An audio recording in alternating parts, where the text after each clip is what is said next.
ನಮ್ಮ ಸರ್ಕಾರ ಅಧಿಕಾರಕ್ಕೆ ಬಂದರೆ ಜನ ನಮ್ಗೆ ಆಶೀರ್ವಾದ ಮಾಡಿದ್ರೆ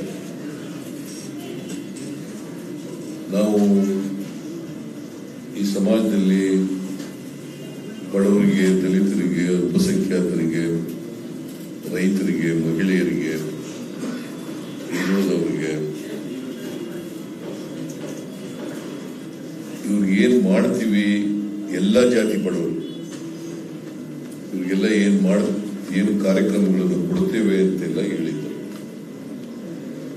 ಅದಕ್ಕೋಸ್ಕರ ಜನರ ಮುಂದೆ ಒಂದು ಮ್ಯಾನಿಫೆಸ್ಟೋನು ಕೂಡ ಇಟ್ಟಿತ್ತು, ಪ್ರಣಾಳಿಕೆ. ಅದರಲ್ಲಿ ಅನೇಕ ಕಾರ್ಯಕ್ರಮಗಳನ್ನು ಕೊಡ್ತೀವಿ ಅಂತ ಹೇಳಿದ್ರು. ಆ ಮ್ಯಾನಿಫೆಸ್ಟೋ 5 ವರ್ಷದ ಅವಧಿಗೆ ಇದ್ದಂತ ಮ್ಯಾನಿಫೆಸ್ಟೋ. ಮೊದಲನೇ ವರ್ಷನೇ ಮಾಡ್ಬಿಡ್ತೀವಿ ಅಂತಲ್ಲ, 5 ವರ್ಷದೊಳಗಡೆ ಮ್ಯಾನಿಫೆಸ್ಟೋದಲ್ಲಿ ಕೊಟ್ಟಿರ್ತಕ್ಕಂಥ ಭರವಸೆಗಳನ್ನ ಈಡೇರಿಸ್ತೀವಿ ಅಂತೇಳಿ ನಾವು ಜನತೆಗೆ ಕೊಟ್ಟಿದ್ದಂತ ವಾಗ್ದಾನ.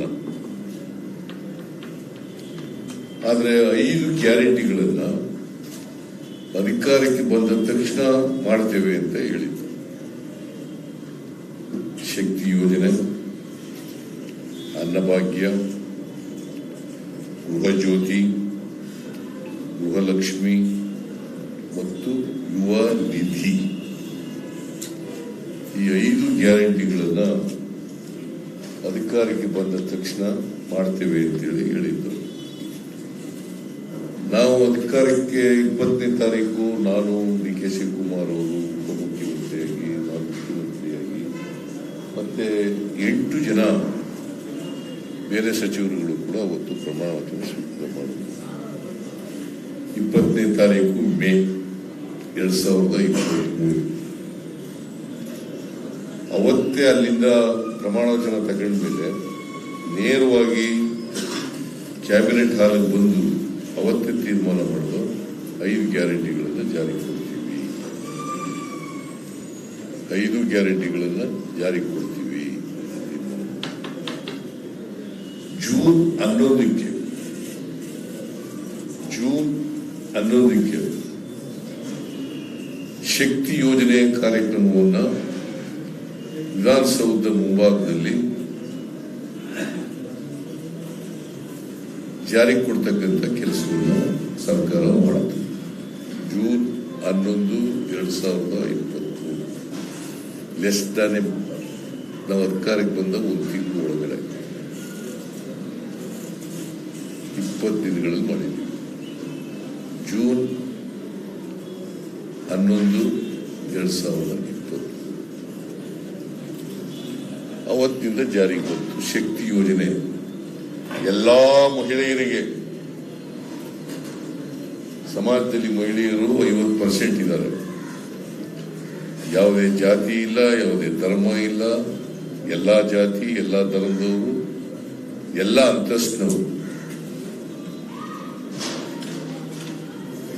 ಅವರೆಲ್ಲರೂ ಕೂಡ ಸರ್ಕಾರಿ ಬಸ್ಗಳಲ್ಲಿ ಏರ್ ಕಂಡೀಷನ್ ಬಿಟ್ಟು, ರಾಜದೂತ್ ಬಿಟ್ಟು ಉಳಿದ ಎಲ್ಲ ಬಸ್ಗಳಲ್ಲೂ ಕೂಡ ಮಹಿಳೆಯರು ಉಚಿತವಾಗಿ ಪ್ರಯಾಣ ಮಾಡಬಹುದು. ಕರ್ನಾಟಕದ ಒಳಗಡೆ ಉಚಿತವಾಗಿ ಪ್ರಯಾಣ ಮಾಡಬಹುದು. ಜೂನ್ 11ರಿಂದ ಇವತ್ತಿನವರೆಗೆ ಸುಮಾರು 130 ಕೋಟಿ, ಐ ರಿಪೀಟ್, 1,30,00,000 ಅಂತ ಬರೆಗೆ ಕೂಡಿದೆ. 130 ಕೋಟಿ ಮಹಿಳೆಯರು ಉಚಿತವಾಗಿ ಪ್ರಯಾಣ ಮಾಡಿದ್ದಾರೆ. ಜೂನ್ 11ರಿಂದ ಇವತ್ತು ಇನ್ನೂ ಜಾಸ್ತಿನೇ ಆಗಿರ್ಬೇಕು, 130 ಕೋಟಿಗಿಲ್ಲ. 130 ಕೋಟಿ ಮಹಿಳೆಯರು ಉಚಿತವಾಗಿ ಪ್ರಯಾಣ ಮಾಡಿದ್ದಾರೆ. ಹಿಂದೆಂದೂ ಕೂಡ ಇಂಥ ಒಂದು ಕಾರ್ಯಕ್ರಮ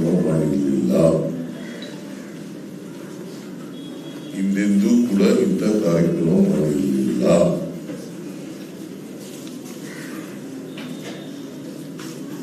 ಅದಾದ್ಮೇಲೆ ಜುಲೈ ತಿಂಗಳಲ್ಲಿ 2 ಗ್ಯಾರಂಟಿಗಳನ್ನ ಜಾರಿಗೆ ಕೊಟ್ಟರು. ಒಂದು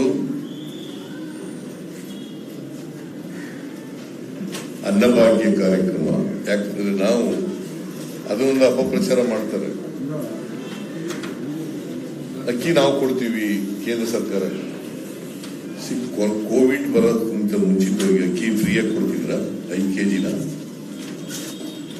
ಮತ್ತೆ ಫುಡ್ ಸೆಕ್ಯೂರಿಟಿ ಆಕ್ಟ್ ತಗೊಂಡ್ಬಂದವರು ಕಾಂಗ್ರೆಸ್ ಸರ್ಕಾರ, not BJP. I repeat, food security act ಅನ್ನ ಜಾರಿಗೆ ತಂದವರು ಮನಮೋಹನ್ ಸಿಂಗ್ ಅವರು ಪ್ರಧಾನಮಂತ್ರಿ ಆಗಿರುವಾಗ, not during Vajpayee, not during Narendra Modi. So I'm making it very, very clear, Food Security Act.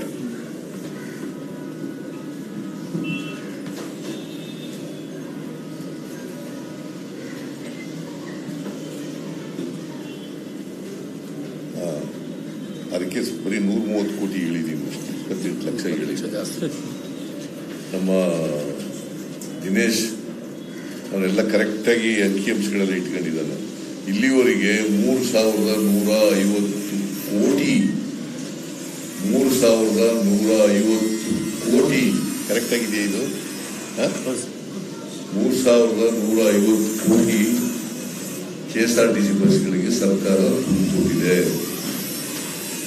ಎಷ್ಟು ಟಿಕೆಟು ಫ್ರೀಯಾಗಿ ಹೋಗಿದ್ರು ಅಷ್ಟು ಸರ್ಕಾರ KSRTCಗೆ ಕೊಟ್ಟಿದೆ. 3,150 ಕೋಟಿ, 130 ಕೋಟಿ 28 ಲಕ್ಷ ಮಹಿಳೆಯರು ಉಚಿತವಾಗಿ ಪ್ರಯಾಣ ಮಾಡಿದ್ದಾರೆ, ಕೆಲಸಕ್ಕೆ ಹೋಗಿದ್ದಾರೆ, ಲೇಬರ್ ಕ್ಲಾಸ್ಗಳು ಟ್ರಾವೆಲ್ ಮಾಡಿದ್ದಾರೆ, ಬೇರೆ ಮಹಿಳೆಯರು ಟ್ರಾವೆಲ್ ಮಾಡಿದ್ದಾರೆ, ದೇವಸ್ಥಾನಗಳಿಗೆ ಹೋಗಿರೋರು ಹೋಗಿದ್ದಾರೆ, ಯಾತ್ರಾ ಸ್ಥಳಗಳಿಗೆ ಹೋಗಿರ್ತಕ್ಕಂಥವ್ರು ಹೋಗಿದ್ದಾರೆ, ಮತ್ತೆ ಟೂರಿಸ್ಟ್ ಪ್ಲೇಸ್ಗಳಿಗೆ ಹೋಗಿರೋರು ಕೂಡ ಹೋಗಿದ್ದಾರೆ.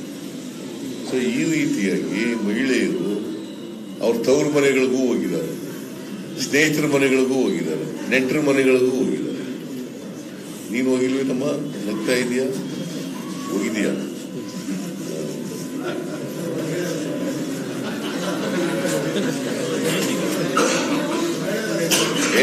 ನಿನಗಿಲ್ಲ, ಅವ್ರಿಗೆ.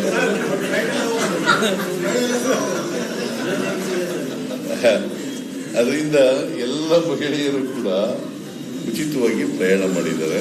ಇದು ಜೂನ್ ತಿಂಗಳಲ್ಲಿ. ಜುಲೈ ತಿಂಗಳಲ್ಲಿ ಅನ್ನಭಾಗ್ಯ ಮತ್ತು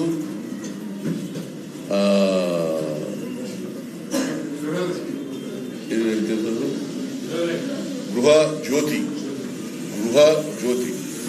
ನಾವು ಅನ್ನಭಾಗ್ಯ ಅಂತಂದ್ರೆ ಈಗ 5 kg ಬರ್ತಾ ಇದೆ ಕೇಂದ್ರ ಸರ್ಕಾರದಿಂದ. ಅದ್ರ ಜೊತೆಗೆ ಇನ್ನ 5 kg ಕೊಡ್ತೀವಿ ಅಂತ ಹೇಳಿದ್ದು. ಅದು ಮಿಸ್ಇಂಟರ್ಪ್ರಿಟ್ ಮಾಡ್ತಾರೆ ಬಿಜೆಪಿ ಅವರು. 10 kg ಕೊಡ್ತೀವಿ ಅದೆಲ್ಲ ಕೊಡಿ, 10 kg ಎರಡೂ ಸೇರಿಸಿ 10 kg. ಅವ್ರು 5 kg ಕೊಡ್ತಾರೆ, ನಾವು 5 kg, ಎರಡೂ ಸೇರಿದ್ರೆ ಎಷ್ಟು kg ಆಯ್ತು? 10 kg ಹಂಗಂತ ಹೇಳಿರೋದು. ಅವ್ರು 5 kg ಬಿಟ್ಟು 10 kg ಕೊಡ್ತೀವಿ ಅಂತ ಹೇಳಿಲ್ಲ. ಸೊ 5 kg ನಾವು ಅಕ್ಕಿ ಏನಾಯ್ತು, FCIನವರು ಕೊಡ್ತೀವಿ ಅಂತ ಒಪ್ಪಿದ್ರು ಅಕ್ಕಿನ. FCI, food corporation of India. ಆಮೇಲೆ ಏನ್ ಮಾಡಿದ್ರು, ಕೇಂದ್ರ ಸರ್ಕಾರದವ್ರು ಕೊಡಬೇಡಿ ಅಂದ್ಬಿಟ್ಟು ಕೊಡಲ್ಲ ಅಂದ್ರು ನಮ್ಗೆ. ನಾವು ಅದಕ್ಕೆ ಅಕ್ಕಿ ಕೊಡಕ್ಕಾಗ್ಲಿಲ್ಲ. ಯಾಕಂತಂದ್ರೆ ಅಕ್ಕಿ ಕೊಡೋದು ನಾವೆಲ್ಲ ಕಾರ್ಡ್ಗಳಿಗೂ ಕೊಡಬೇಕಲ್ಲ.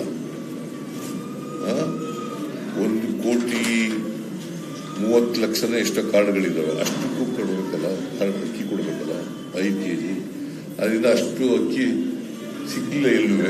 ನಾವೆಲ್ಲ ಟ್ರೈ ಮಾಡಿದ್ವು, ಪಂಜಾಬ್ನಲ್ಲಿ, ಛತ್ತೀಸ್ಗಢದಲ್ಲಿ, ಆಂಧ್ರದಲ್ಲಿ, ತೆಲಂಗಾಣದಲ್ಲಿ ಎಲ್ಲ ಕಡೆ ಟ್ರೈ ಮಾಡಿದ್ವಿ, ಎಲ್ಲೂ ಕೊಡಲಿಲ್ಲ. ಸೊ ಆಮೇಲೆ ದುಡ್ಡು ಕೊಡೋಣ ಅಂತ ತೀರ್ಮಾನ ಮಾಡಿದ್ವಿ. 34 kg ಅಲ್ಲ, 34 ರೂಪಾಯಿ 1 kgಗೆ FCIನವರು ಕೊಡ್ತಾ ಇದ್ದದ್ದು.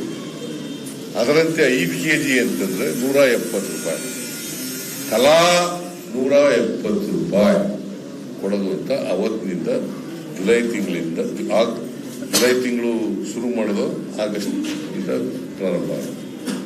ಆಮೇಲೆ 200 ಯೂನಿಟ್ ವರೆಗೆ, ಅದು 200 ಯೂನಿಟ್ ಕೊಡಿ, ಎಲ್ರಿಗೂ 200 ಯೂನಿಟ್ ಕೊಡಿ. ಅದು ಬೇರೆ ಅಪಪ್ರಚಾರ ಶುರು ಮಾಡಿದ್ರು ಬಿಜೆಪಿಯವರು. 200 ಯೂನಿಟ್ ಕೊಡಿ ಅಲ್ಲಪ್ಪ, ಅವರೇಜ್ ಇರೋದೇ 53 ಯೂನಿಟ್ ಕನ್ಸಂಪ್ಷನ್. ನಾವು ಅದಕ್ಕೆ ಏನ್ ಮಾಡೋದು, ಎಷ್ಟು ಕನ್ಸಂಪ್ಷನ್ ಇದೆ 12 ತಿಂಗಳಲ್ಲಿ ಕನ್ಸ್ಯೂಮ್ ಮಾಡಿದ್ದಾರೆ ಸರಾಸರಿ, ಅದ್ರ ಮೇಲೆ 10% ಅಂತ ಮಾಡೋದು.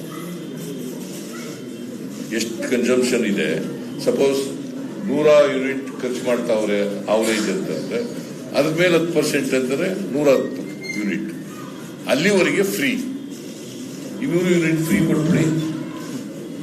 ನಾನು 40 ಯೂನಿಟ್ ಖರ್ಚು ಮಾಡ್ತಿದ್ದು ನನಗೂ ಈ ಬಿಜೆಪಿ ಅವರಿಗೆ ಏನಾದ್ರು ಜವಾಬ್ದಾರಿ ಇದೆಯಾ?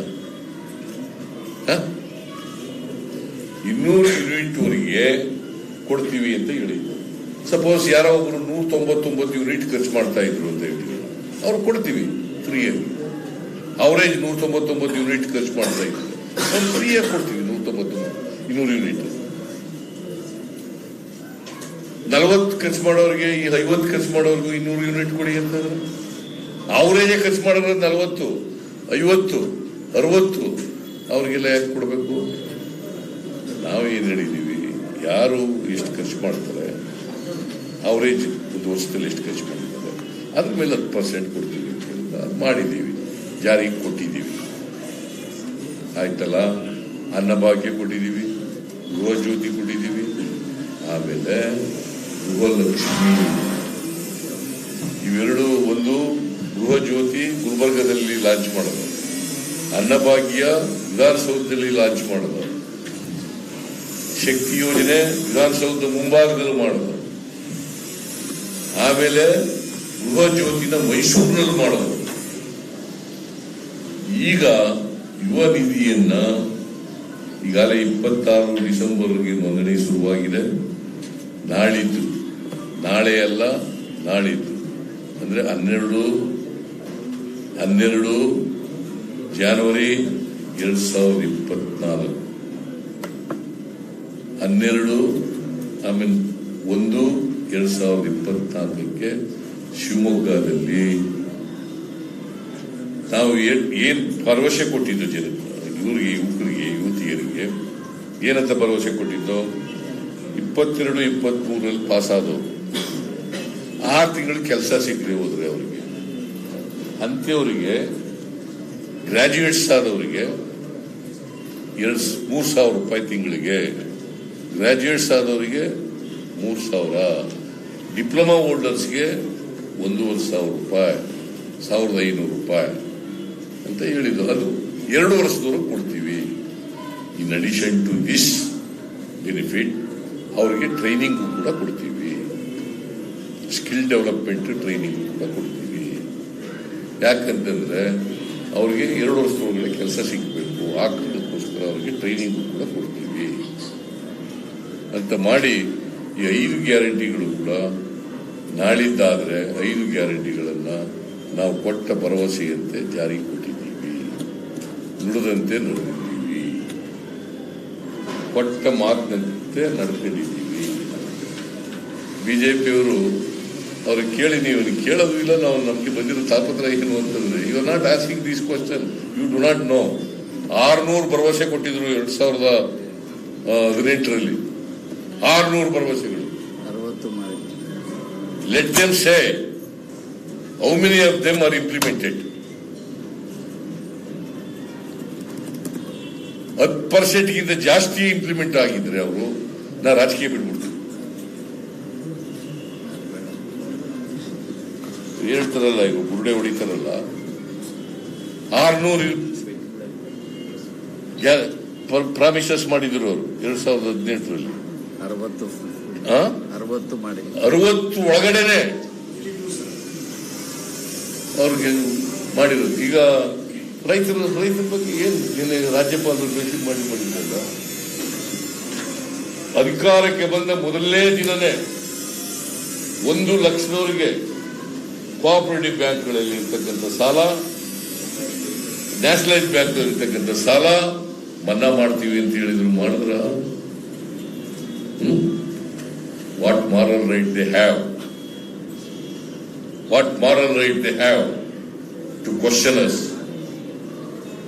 ನಾನು 2013ರಿಂದ 2018ರವರೆಗೆ ನಮ್ಮ ಮ್ಯಾನಿಫೆಸ್ಟೋನಲ್ಲಿ 165 ಭರವಸೆಗಳನ್ನು ಜಾರಿಗೆ ಕೊಡ್ತೀವಿ ಅಂತ ಹೇಳಿದ್ರು. ಅದರೊಳಗಡೆ 158 ಭರವಸೆಗಳನ್ನ ಇಂಪ್ಲಿಮೆಂಟ್ ಮಾಡಿದ್ದೀವಿ. ಬೇಕಾದ್ರೆ let them come for the discussion. ಬರ್ಲಿ, ನೀವು ಇರಿ, ನೀವು ಮುಂದ್ಗಡೆ ಚರ್ಚೆ ಆಗಲಿ. ಅವರೆಷ್ಟು ಹೇಳಿದ್ರು, ನಾವೆಷ್ಟು ಹೇಳಿದ್ರು, ನಾವೆಷ್ಟು ಇಂಪ್ಲಿಮೆಂಟ್ ಮಾಡಿದೀವಿ, ಅವರೆಷ್ಟು ಇಂಪ್ಲಿಮೆಂಟ್ ಮಾಡಿದ್ವಿ. ₹1 ಸಾಲ ಮನ್ನಾ ಮಾಡಕ್ಕಾಗಿವೆ.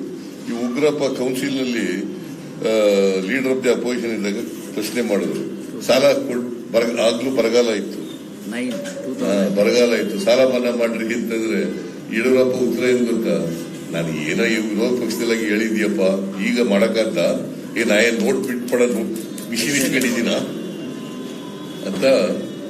It is on record, it is on record in legislative council. ಯಡಿಯೂರಪ್ಪನಿಗೆ ಪ್ರಶ್ನೆ ಮಾಡಿ, ಇದನ್ನು ವಿಜಯೇಂದ್ರನಿಗೆ ಮಾಡಿ ಪ್ರಶ್ನೆ. ವಿಜಯೇಂದ್ರನಿಗೆ ಗೊತ್ತಿಲ್ಲ, ಏನು ಗೊತ್ತಿಲ್ಲ, ಸುಮ್ಮನೆ ಹಿಂದೇನು ಗೊತ್ತಿಲ್ಲ, ಮುಂದೇನು ಗೊತ್ತಿಲ್ಲ, ಅವ್ರ ಅಪ್ಪ ಏನ್ ಹೇಳಿದ್ರು ಅಂತ ಗೊತ್ತಿಲ್ಲ. 2009 ಡಿಸೆಂಬರ್ 9 2009 ಡಿಸೆಂಬರ್ 9 2009 ಡಿಸೆಂಬರ್ 9 ಡಿಸೆಂಬರ್ 2009 ನಲ್ಲಿ ಇಟ್ ಈಸ್ ಆನ್ ರೆಕಾರ್ಡ್. ಸುಮ್ಮನೆ ಏನೋ ಉರುಳೆ ಹೊಡಿತಾರೆ, ಸಾಲ ಮನ್ನಾ ಮಾಡಿ. ನಾನು ಅಸೆಂಬ್ಲಿನಲ್ಲಿ ಹೇಳಿದ್ದೀನಿ, ಯಾರು ಅಸಲು ಕಟ್ತಾರೆ ಅದು ಅಲ್ಪಾವಧಿ ಸಾಲ ಇರ್ಬೋದು, ದೀರ್ಘಾವಧಿ ಸಾಲ ಇರ್ಬೋದು, ಅಸಲು ಕಟ್ಟಿದ್ರೆ ಬಡ್ಡಿ ಎಲ್ಲ ಮನ್ನಾ ಮಾಡ್ತೀನಿ ಅಂತ. ನಾ ಹಿಂದೆ ಒಂದ್ಸಾರಿ ₹50,000ವರೆಗೆ ಮನ್ನಾ ಮಾಡಿದ್ದೆ ಎಲ್ರಿಗೂ.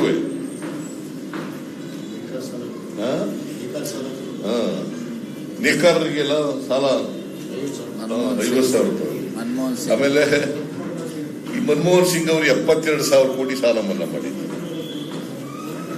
ಇವ್ರು ಏನ್ ಮಾಡಿದ್ರು, ಯಾವಾಗಾದ್ರು ಮಾಡಿದಾರ? ನರೇಂದ್ರ ಮೋದಿ ಆಗ್ಲಿ, ಯಡಿಯೂರಪ್ಪ ಆಗ್ಲಿ ಮಾಡಿದಾರ? ಏನು ಅಧಿಕಾರ ಹೋದಾಗ ಸಾಲ ಮನ್ನಾ ಮಾಡಿ, ಸಾಲ ಮನ್ನಾ ಮಾಡಿ, ಅಧಿಕಾರದಲ್ಲಿರುವಾಗ ಪ್ರಿಂಟಿಂಗ್ ಮಾಡೋ ನೋಟ್ ಪ್ರಿಂಟ್ ಮಾಡೋ ಮಿಷಿನ್ ಇದೆಯಾ ಅಂತ ಹೇಳೋದು. What is this irresponsible fellows? So ಇದು ಮನ್ನಾ ಈಗ ನಾವು ಮಾಡಿದ್ದೀವಿ. ಆಮೇಲೆ ಇವತ್ತು ಇನ್ನೊಂದು ಬಹಳ ಪ್ರಮುಖವಾದಂತ ನಿರ್ಣಯವನ್ನ ನಾನು, ಡಿ.ಕೆ. ಶಿವಕುಮಾರ್, ಸುರ್ಜೇವಾಲ ಅವರು ಮತ್ತೆ ನಮ್ಮ ಪಾರ್ಟಿ ಮಂತ್ರಿಗಳು ಎಲ್ಲ ಸೇರ್ ಮಾಡಿದ್ದೀವಿ. ಏನಪ್ಪಾ ಅಂತಂದ್ರೆ, ಈ 5 ಗ್ಯಾರಂಟಿಗಳನ್ನ ಇಂಪ್ಲಿಮೆಂಟ್ ಮಾಡಲಿಕ್ಕೆ ಕಮಿಟಿಗಳನ್ನ ರಚನೆ ಮಾಡಬೇಕು ಅಂತ ತೀರ್ಮಾನ ಮಾಡಿದ್ದೀವಿ. ಸ್ಟೇಟ್ ಲೆವೆಲ್ನಲ್ಲಿ ಒಂದು ಕಮಿಟಿ, ಡಿಸ್ಟ್ರಿಕ್ಟ್ ಲೆವೆಲ್ನಲ್ಲಿ ಒಂದು ಕಮಿಟಿ, ಕಾನ್ಸ್ಟಿಟ್ಯೂನ್ಸಿ ಲೆವೆಲ್ನಲ್ಲಿ, ಸ್ಟೇಟ್ ಲೆವೆಲ್ನಲ್ಲಿ ಒಂದು ಕಮಿಟಿ, ಡಿಸ್ಟ್ರಿಕ್ಟ್ ಲೆವೆಲ್ನಲ್ಲಿ ಒಂದು ಕಮಿಟಿ, ಮತ್ತೆ ಕಾನ್ಸ್ಟಿಟ್ಯೂನ್ಸಿ ಲೆವೆಲ್ನಲ್ಲಿ ಒಂದು ಕಮಿಟಿ.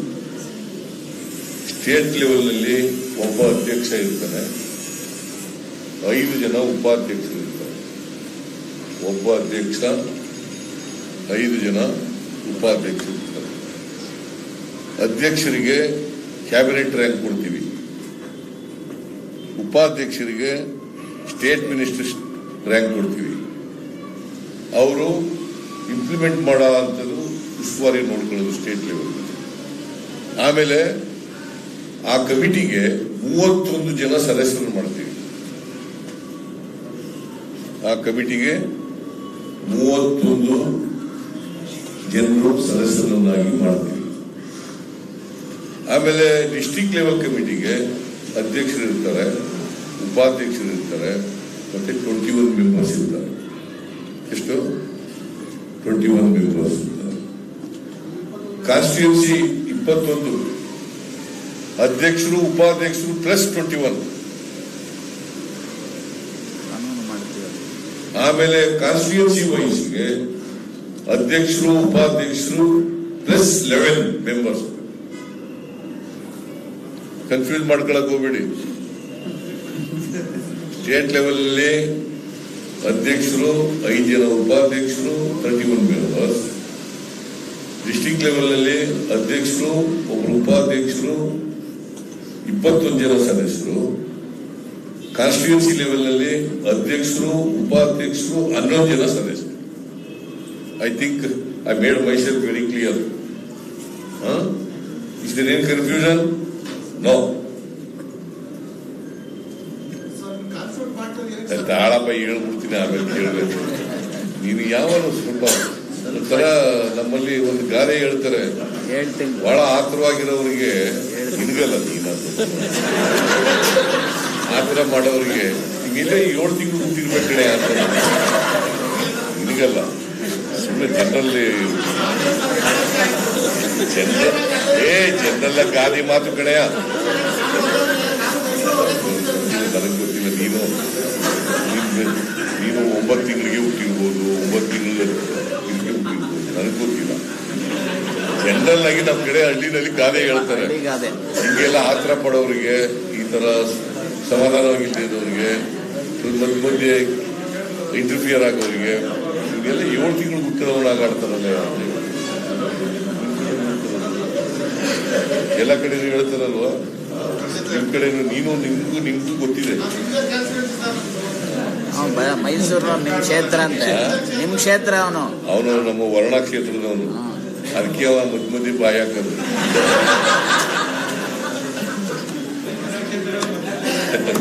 ಓಕೆ, ಸೊ ಇವರಿಗೆ ಡಿಸ್ಟಿಕ್ ಅಧ್ಯಕ್ಷರಾದವ್ರಿಗೆ, ಡಿಸ್ಟಿಕ್ ಪ್ರೆಸಿಡೆಂಟ್ ಆದವ್ರಿಗೆ 50,000 ರೂಪಾಯಿ ಅವರಿಗೆ ಆನರೇರಿಯಂ ಕೊಡ್ತೀವಿ. ಆನರೇರಿಯಂ, ಗೌರವಧನ, ಕನ್ನಡದಲ್ಲಿ ಗೌರವಧನ ಕೊಡ್ತೀವಿ. ತಾಲೂಕು ಅಧ್ಯಕ್ಷರಾದವರಿಗೆ ಇನ್ನೂ ನಾವು 25 ಕೊಡಬೇಕಾ 20 ಕೊಡಬೇಕಾ ಅಂತ ಇದು ಯೋಚನೆ ಮಾಡಿಲ್ಲ. ಸೊ ಅವ್ರಿಗೂ ಕೂಡ ಗೌರವಧನ ಕೊಡ್ತೀವಿ. ಕಾನ್ಸ್ಟಿಟ್ಯೂನ್ಸಿ ಅಲ್ಲ, ತಾಲೂಕು ಕಾನ್ಸ್ಟಿಟ್ಯೂನ್ಸಿ ಅಲ್ಲ, ಇಲ್ಲ, ಇವ್ರು ಕಾನ್ಸ್ಟಿಟ್ಯೂನ್ಸಿ ಅಧ್ಯಕ್ಷರಿಗೆ. ಸೊ ಇವ್ರಿಗೆ ಮೆಂಬರ್ಗಳಿಗೆಲ್ಲ ಸಿಟ್ಟಿಂಗ್ ಫೀ ಕೊಡ್ತೀವಿ ಅಷ್ಟೇ, ಸಿಟ್ಟಿಂಗ್ ಫೀ. ಸೊ ಇದನ್ನ ಇವತ್ತು ತೀರ್ಮಾನ ಮಾಡಿ ನಮ್ಮ ಮಂತ್ರಿಗಳು, MLAಗಳು, ಲೋಕಸಭಾ ಸದಸ್ಯರು, MLCಗಳು, ರಾಜ್ಯಸಭಾ ಸದಸ್ಯರುಗಳು, ಮತ್ತೆ ಸ್ಟೇಟ್ ಆಫೀಸ್ ಸದಸ್ಯರು ಇವೆಲ್ಲ ಇದ್ದಂಥ ಸಭೆಯಲ್ಲಿ ಇವತ್ತು ನಾನು, ಸುರ್ಜೇವಾಲಾ, ನಮ್ಮ ಅಧ್ಯಕ್ಷರು, ನಾವೆಲ್ಲ ಮಾತಾಡಿ ಈ ತೀರ್ಮಾನವನ್ನು ಅಲ್ಲಿ ಘೋಷಣೆ ಮಾಡಿದ್ದೇವೆ. That we are going to constitute this committee within a week.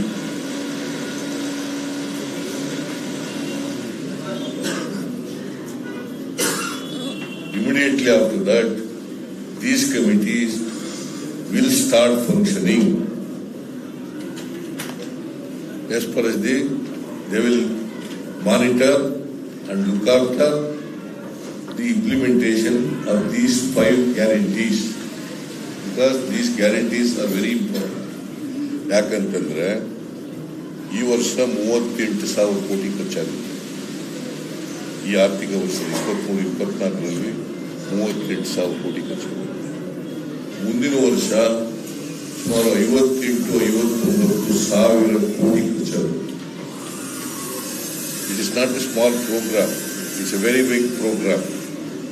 ಬಹಳ ಮುಖ್ಯವಾಗಿರ್ತಕ್ಕಂಥದ್ದು, ಯಾರು ಮಧ್ಯವರ್ತಿಗಳಿದ್ದೇನೆ ನೇರವಾಗಿ ಬೆನಿಫಿಷಿಯರೀಸ್ ಅಕೌಂಟ್ಗೆ ಹೋಗಬೇಕು. ಪ್ಲೀಸ್ ಅಂಡರ್ಲೈನ್, ಐ ರಿಪೀಟ್, ಯಾರೇ ಮಧ್ಯವರ್ತಿಗಳಿದ್ದೇನೆ ನೇರವಾಗಿ ಬೆನಿಫಿಷಿಯರೀಸ್ ಅಕೌಂಟ್ಗೆ ಹೋಗಬೇಕು. ಪ್ರತಿ ತಿಂಗಳು ಸುಮಾರು 1,20,00,000 1,20,00,000 ಸುಮಾರು, ಹೆಚ್ಚಾಗ್ಬೋದು, ಕಡಿಮೆ ಆಗ್ಬೋದು, ಹೆಚ್ಚಾಗ್ಬೋದು, ಹೆಚ್ಚಾಗ್ತದೆ. ಸುಮಾರು 1,20,00,000 ಕುಟುಂಬಗಳು ಪ್ರತಿ ತಿಂಗಳು 4,000 to 5,000 ರೂಪಾಯಿಗಳನ್ನು ಪಡೀತಾರೆ. ಪ್ರತಿ ತಿಂಗಳು 4,000 to 5,000 ರೂಪಾಯಿ. ವರ್ಷಕ್ಕೆ 48,000 to 60,000 ರೂಪಾಯಿ. This is called universal basic income to unprivileged communities, groups. For empowerment of unprivileged. ಗೊತ್ತಾಯ್ತಾ? ಇದು ಯಾರು ಬಡವರಿದ್ದಾರೆ, ಎಲ್ಲ ಜಾತಿ ಬಡವರು ಇದ್ದಾರೆ, ಅವರಿಗೆ ಕೊಡ್ತಕ್ಕಂಥದ್ದು. ಸುಮಾರು 4,30,00,000 ಜನರಿಗೆ. ಕರ್ನಾಟಕದ ಪಾಪ್ಯುಲೇಷನ್ 7 ಕೋಟಿ ಇದೆ ಅಂತ ಅಂದ್ಕೊಂಡ್ರೆ 4,30,00,000 ಜನರಿಗೆ ಈ ತರದ ಬೆನಿಫಿಟ್ಸ್ ಸಿಗ್ತವೆ. ಒಂದಲ್ಲ ಒಂದು ಬೆನಿಫಿಟ್ ಸಿಗ್ತವೆ.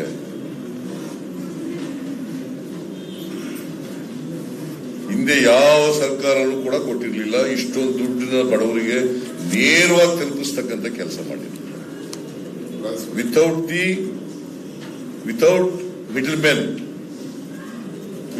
Middle man, government beneficiary.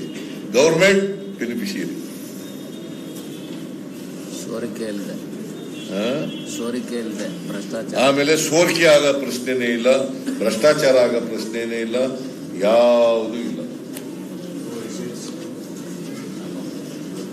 Never.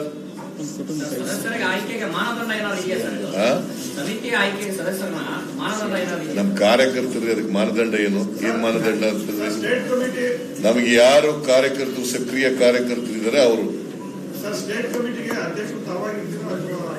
ಇಲ್ಲಪ್ಪ, ಸ್ಟೇಟ್ ಕಮಿಟಿ ನಾನಿರಲ್ಲ, ಹೇಳಿದ್ನಲ್ಲ.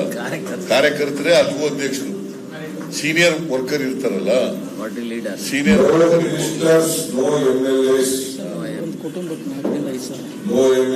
ಹೇಳಿದ್ನಲ್ಲ. ಒಂದು ಕುಟುಂಬಕ್ಕೆ 4,000 to 5,000 ರೂಪಾಯಿ ಸಿಗುತ್ತೆ ಅಂತ ಹೇಳಿದ್ನಲ್ಲ.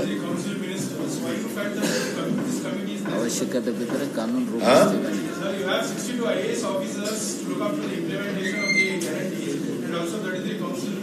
ಹಾಗಾದ್ರೆ ನಾವ್ಯಾಕಿರ್ಬೇಕು IAS ನಲ್ಲಿ? No. My point is there are officers to implement the programs, but to supervise, monitor. ಸರ್ಕಾರ ಬಂದ್ರೆ ಜನ ನಮ್ಗೆ ಆಶೀರ್ವಾದ ಮಾಡಿದ್ರೆ ನಾವು ಈ ಸಮಾಜದಲ್ಲಿ ಬಡವರಿಗೆ, ದಲಿತರಿಗೆ, ಅಲ್ಪಸಂಖ್ಯಾತರಿಗೆ, ರೈತರಿಗೆ, ಮಹಿಳೆಯರಿಗೆ, ಹಿಂದುಳಿದವರಿಗೆ